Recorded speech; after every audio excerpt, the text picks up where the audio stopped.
Hey everybody, it's the Ioniq guy, and man, it has been a big week for news related to the Ioniq 5 and Hyundai in general.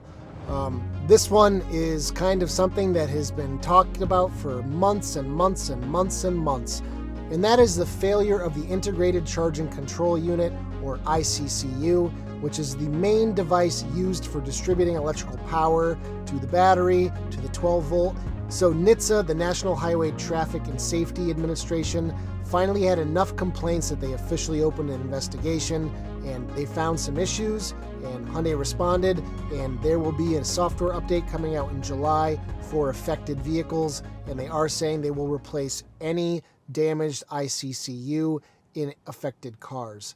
So this is big news. Hyundai has more or less been relatively quiet about what's been going on with the ICCUs since they started failing within the last probably year or so, I would say, year tops. It's been mostly affecting older Ioniq 5s that are in the 15, 20, 25,000 mile range.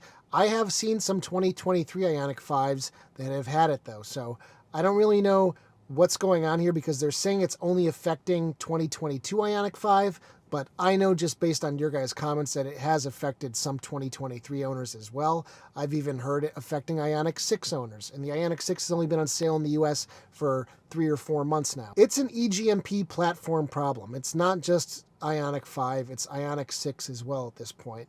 But anyway, back to the full story. So NHTSA says there's been about 30 complaints about loss of power, hearing a loud pop sound, which is going to be that pyro fuse in the car that disconnects the battery from the rest of the vehicle, and then the car loses all ability to move.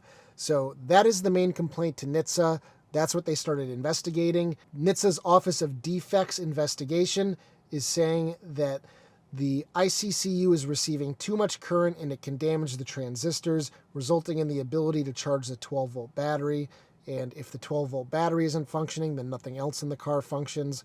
I received a statement from Hyundai addressing this directly, and I will read that to you now. So Hyundai PR says, Hyundai is fully cooperating with NHTSA's preliminary investigation into a condition related to the Integrated Control Charging Unit in US model year 2022 Hyundai Ioniq 5 vehicles. To address the concern, Hyundai is launching a service campaign in July that will update the affected vehicle's software and replace the ICCU if necessary. We value our cooperative relationship with NHTSA and have engaged in frequent, open, and transparent dialogue with the agency on this topic. And that's the end of the statement they provided me. There's still a lot of unknowns here, though. We don't know for sure if they're using a new version of the ICCU or if the newer ICCUs coming on new cars from the factory have different software or something that's going to prevent this from happening in the future. Now, in the grand scheme, the number of people that are having this failure are very small. It's in the single-digit percentages of Ioniq 5 owners. There's nearly 40,000 on the roads here in the United States. So if a few hundred people are having failed ICCUs, it doesn't necessarily mean this is a widespread occurrence. It could just be a few bad batches of ICCUs, a few unlucky owners. So I personally have never had any single issue with my Ioniq 5. My car has been completely perfect since the day I got it.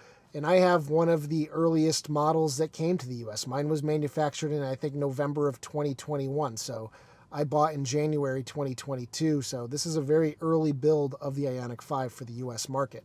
So I don't think people need to worry too much about the ICCU failures at this point, especially since they are saying we will replace your ICCUs, no questions asked. They will update the software. So hopefully when more information comes out about this update in July, I'll be able to bring that to you guys and let you know what's going on.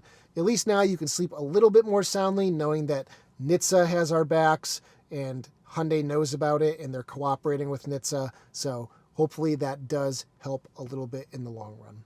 So anyway, make sure you're subscribed to the channel because I have all the updates on all this news related to Ioniq 5, Ioniq 6, and other eGMP cars from Hyundai, Kia, and Genesis. So if you like today's video, give it a thumbs up, and I'll see you guys in the next one. Take care, everybody.